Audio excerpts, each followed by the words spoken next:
Hello ভাই, কিরে? 25 তারিখ আসছিস তো, পিকনিক হচ্ছে, খবর পেয়েছিস? না রে ভাই, যেতে পারবো না। কি?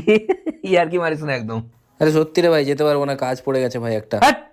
তাহলে আমি যাব না। আরে না, তুই কেন যাবি না না না, ভাই? তাহলে আমি যাব না। তুই নিজেও জানিস যে তুই না পিকনিকে গেলে আমি যাই না। আরে না, সেটা ঠিক আছে, না কিন্তু না না, তুই যা।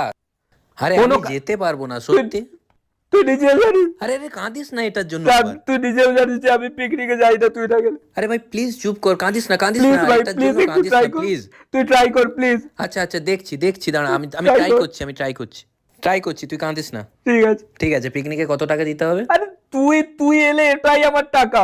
আমার টাকার কি আছে আবার? আরে তাও বল না, কিছু তো দিতে হবে। আরে তুই আয় না, ওটাই টাকা বলছি তো আমি। ঠিক আছে, টাকা দিতে হবে না, ফোন পেতে 2000 টাকা পাঠিয়ে দিস। সুমিত যে বললো প্রত্যেকের 1,000 টাকা। আরে তুই বললাম না যে তুই এলে ওটাই আমার টাকা, আমার টাকা নিয়ে আমারটা দিয়ে দিবি। হ্যাট, ফোন রাখ। আরে ধান্দাবাজ একটা। এ বন্ধুত্বের মানেও বোঝে না।